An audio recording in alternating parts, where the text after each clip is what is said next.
Chapitre 15.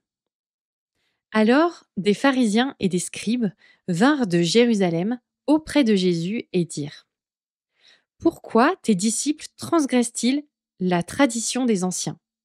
Car ils ne se lavent pas les mains quand ils prennent leur pain. Il répondit: Et vous, pourquoi transgressez-vous le commandement de Dieu au profit de votre tradition? Car Dieu a dit: Honore ton père et ta mère, et celui qui maudira son père ou sa mère sera puni de mort. Mais vous, vous dites: Celui qui dira à son père ou à sa mère: Ce dont j'aurais pu t'assister est une oblation à Dieu, n'est pas tenu d'honorer son père ou sa mère. Ainsi, vous avez annulé la parole de Dieu au profit de votre tradition. Hypocrite! Ésaïe a bien prophétisé sur vous quand il a dit: Ce peuple m'honore des lèvres, mais son cœur est très éloigné de moi. C'est en vain qu'ils me rendent un culte en enseignant des doctrines qui ne sont que préceptes humains. Jésus appela à lui la foule et lui dit: Écoutez et comprenez. Ce n'est pas ce qui entre dans la bouche qui rend l'homme impur, mais ce qui sort de la bouche, c'est ce qui rend l'homme impur. Alors ses disciples s'approchèrent et lui dirent: Sais-tu que les pharisiens ont été scandalisés d'entendre cette parole? Il répondit: Toute plante qui n'a pas été plantée par mon Père céleste sera déracinée. Laissez-les. Ce sont des aveugles qui conduisent des aveugles. Si un aveugle conduit un aveugle, ils tomberont tous deux dans une fosse. Pierre prit la parole et lui dit: Explique-nous cette parabole. Et Jésus lui dit: Vous aussi, êtes-vous sans intelligence? Ne saisissez-vous pas que tout ce qui entre dans la bouche va dans le ventre, puis est jeté à l'écart? Mais ce qui sort de la bouche provient du cœur, et c'est ce qui rend l'homme impur. Car c'est du cœur que viennent les mauvaises pensées, meurtres, adultère, prostitution, vol, faux témoignage, blasphème. Voilà ce qui souille l'homme. Mais manger, sans s'être lavé les mains, cela ne rend pas l'homme impur. Jésus partit de là et se retira dans le territoire de Tyr et de Sidon.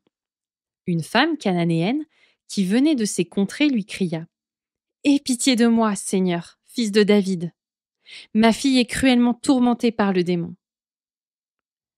Il ne lui répondit pas un mot. Ses disciples s'approchèrent et lui demandèrent: Renvoie-la, car elle crie derrière nous. Il répondit: Je n'ai été envoyé qu'aux brebis perdues de la maison d'Israël. Mais elle vint se prosterner devant lui en disant: Seigneur, viens à mon secours. Il répondit: Il n'est pas bien de prendre le pain des enfants et de le jeter aux petits chiens. Oui, Seigneur, dit-elle, pourtant les petits chiens mangent les miettes qui tombent de la table de leur maître. Alors Jésus lui dit: Ô femme, ta foi est grande, qu'il te soit fait comme tu le veux. Et à l'heure même, sa fille fut guérie. Jésus quitta ces lieux et longea les rives de la mer de Galilée. Il monta sur la montagne et là il s'assit. Alors, de grandes foules s'approchèrent de lui avec des boiteux, des aveugles, des sourds-muets, des estropiés et beaucoup d'autres malades. On les déposa à ses pieds et il les guérit. Aussi la foule était-elle en admiration en voyant les sourds-muets parler, les estropiés trouver la santé, les boiteux marcher, les aveugles voir, et elle glorifiait le Dieu d'Israël. Jésus appela ses disciples et dit: J'ai compassion de cette foule, car voilà 3 jours qu'ils restent avec moi et n'ont pas de quoi manger. Je ne veux pas les renvoyer à jeun, de peur qu'ils ne défaillent en chemin. Les disciples lui dirent: Comment nous procurer dans ce lieu désert assez de pain pour rassasier une si grande foule? Jésus leur dit: Combien avez-vous de pain? 7, répondirent-ils, et quelques petits poissons. Alors il invita la foule à s'asseoir par terre, prit les 7 pains et les poissons, et après avoir rendu grâce, il les rompit et les donna à ses disciples, et les disciples les distribuèrent à la foule.